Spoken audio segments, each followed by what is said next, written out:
Teman-teman, banyak yang bilang, "Udah setahun galbay, aman kok. Nanti nggak akan ditagih lagi dan otomatis hutangnya itu lunas." Tapi apakah memang benar seperti itu?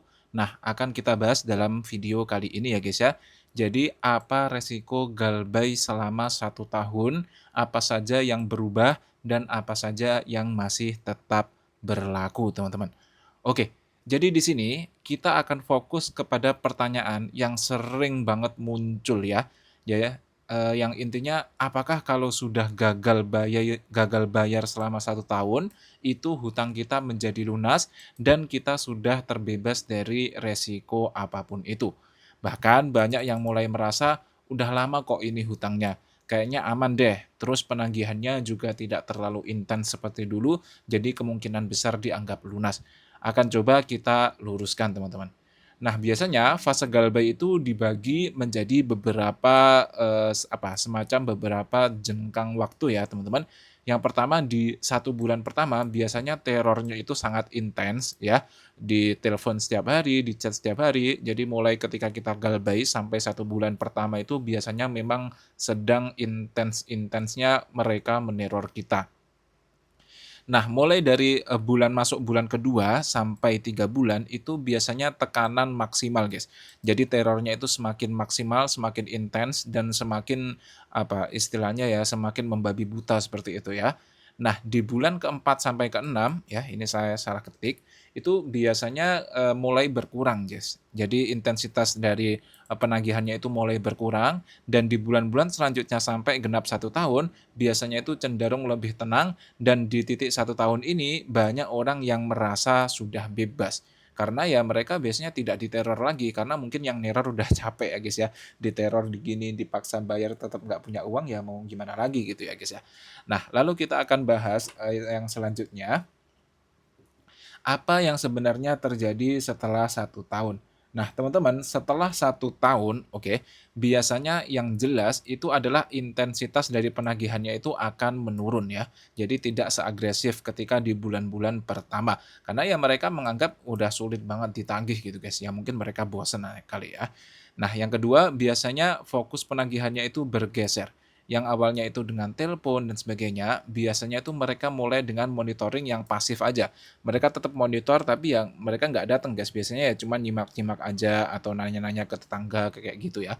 Atau bisa saja nanti dialihkan ke pihak lain, ke pihak ketiga untuk datang menagih hutang, biasanya seperti itu.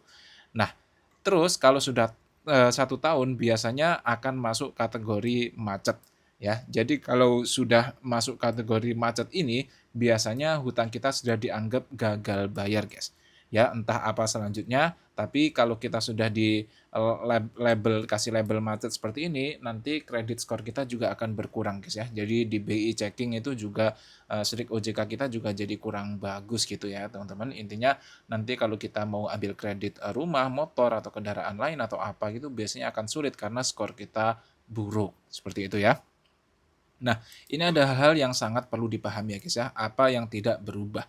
Yang tidak berubah adalah yang pertama hutang tidak akan hilang guys ya. Jadi hutang ini tidak akan hilang sampai kita melunasinya guys. Mau keadaan kayak apapun selama kita belum melunasinya ya hutang tidak akan hilang teman-teman. Oke, terus kemudian kewajiban tetap ada. Ini jelas ya guys ya. Kewajiban kita sebagai orang yang berhutang ya kita tetap harus membayarnya dan itu tidak akan hilang teman-teman. Dan masih bisa juga ditagih nanti di masa depan. Jadi jangan salah ya guys ya, lama tidak ditagih, lama kita gagal bayar itu belum berarti lunas, oke? Nah kemudian resikonya juga masih ada, resiko yang pertama jelas riwayat kredit kita bermasalah ya guys ya, dan nanti dampaknya akan, ketika kita mengajukan pinjaman lain di masa depan. Kemudian dampak yang kedua biasanya akan ada potensi penagihan lebih lanjut ya teman-teman, biasanya nanti ada DC yang baru atau mungkin pihak ketiga sampai datang ke rumah. Dan mungkin akan ada tekanan sosial ya guys ya, apalagi jika kalian menggunakan pinjol ilegal. Ini, udah jelas ini tekanannya, terornya ini sangat luar biasa, sangat masif sekali ya guys ya. Padahal sudah jelas di sini ada regulasi, kalian, bisa baca penagihannya ini berdasarkan perlindungan ini dan sebagainya. Kita ini dilindungi ya guys ya, jadi kita tidak boleh diancam, data kita juga tidak boleh disebarkan. Intinya kita sangat aman ya teman-teman, kalau sampai ada pelanggarannya nanti kita bisa melaporkannya. Untuk cara melaporkan nanti akan saya buat, videonya khusus ya teman-teman. Nah di sini ada kesalahan umum yang paling banyak, orang, salah di situ ya adalah menganggap sudah aman, atau mulai santai atau mungkin, tidak punya rencana keuangan ya guys ya.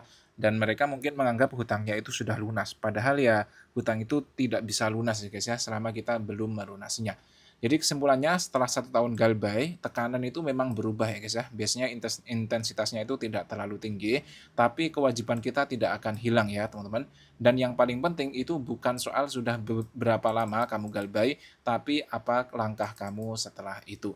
Dan ini ada sumber referensinya, kalian bisa baca sendiri ya teman-teman.